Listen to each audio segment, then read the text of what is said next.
Captain Marcus Chun stared at the smoking remains of his navigation console, cursing in 3 different languages. The Wanderer's dream had taken a beating during the asteroid field chase, and now he was stranded in the outer rim of Kepler 442, system with a ship that couldn't tell up from down. Just perfect, he muttered, running his hands through his graying hair. 20 years of deep space salvage work, and this was how it would end, drifting until his oxygen ran out or pirates found him first. A soft tapping echoed through the hull.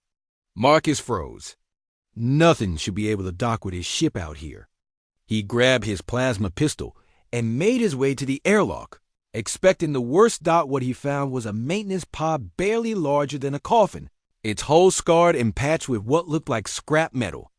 Through the tiny viewport, he glimpsed a pair of enormous violet eyes, against every instinct screaming at him to keep the airlock sealed. Marcus cycled it open. The creature that floated in was no bigger than a human child, maybe 4 feet tall, with pale blue skin that seemed to shimmer in the ship's lighting. Her oversized eyes dominated a delicate face framed by silver hair that moved like it was underwater.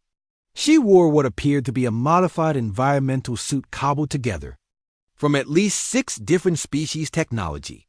"Please," she said in heavily accented standard, her voice barely above a whisper. "Ship broken. Need help." Marcus holstered his weapon. The universal translator rendered her words, but he could hear the exhaustion underneath. "Kid, my ships. More broken than yours probably is. I can't." She drifted past him toward the bridge with surprising grace, her large eyes taking in every detail. "No," she said firmly, pointing at his navigation console. "You broken. I fix. Listen, I appreciate the offer, but this isn't some toy you can." She was already pulling tools from her suit devices Marcus had never seen before, crystalline implements that hummed with energy. Her small hands moved with practiced precision as she began dismantling his console. "What are you doing?" Marcus stepped forward, then stopped as she looked up at him. Those violet eyes held an intelligence that made his breath catch.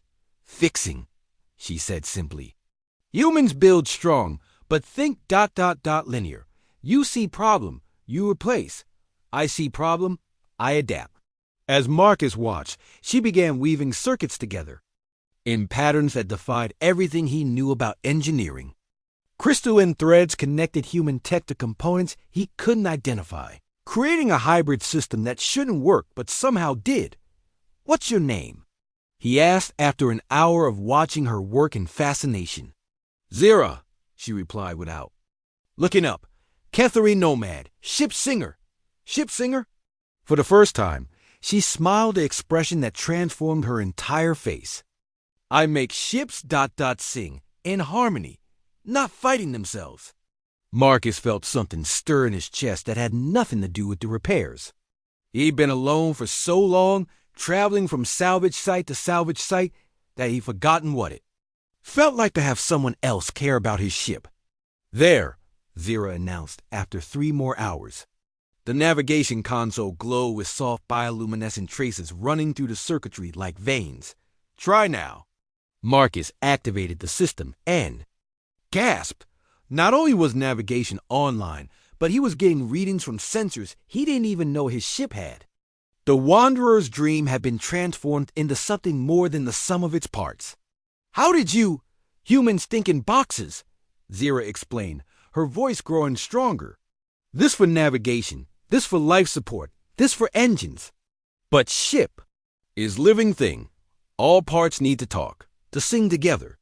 I just ... taught them language." Marcus stared at her, then at his transformed bridge. "Why? Why help me?" Zira's expression grew serious. "Kethari's ship died. Navigation core corrupted. By solar flare. I am only survivor." She touched his arm with one small hand. "You could have left me in void.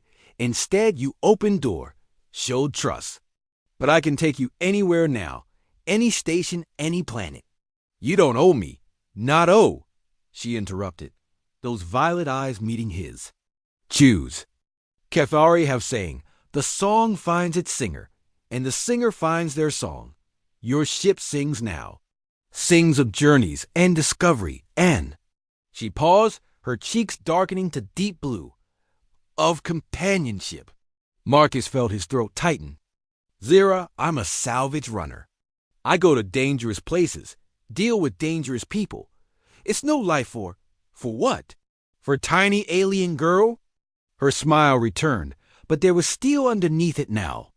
Marcus Chun, I survived 3 standard years alone in dying ship. I can survive anything universe throws at us. Us? She moved closer, her hand still on his arm. Where you go, I go. If you'll have me. Marcus looked around his transformed bridge. At the gentle lights pulsing through the hybrid systems. At the readings showing his ship was now capable of things he'd never dreamed of. Then he looked at Zira, brilliant, brave, impossibly determined Zira, and felt the last of his walls crumble. I've got a salvage contract in the Vega system, he said quietly. Pre-war battleship, probably full of hostile AAs and worse. You? Sure about this? Her grin was radiant. Sounds like adventure. Besides, she gestured at the transformed bridge, ship needs both of us now. I gave her new voice, but she still needs captain to guide her psalm. As the Wanderer's dream jumped to hyperspace with smoother precision than Marcus had ever experienced, he watched Zira settle into the co-pilot's chair she had somehow modified. To fit her small frame perfectly, she was already pulling up stellar charts, plotting courses with an intuitive understanding of space that left him amazed. Maybe, he thought, some things were worth more than all the salvage in the galaxy.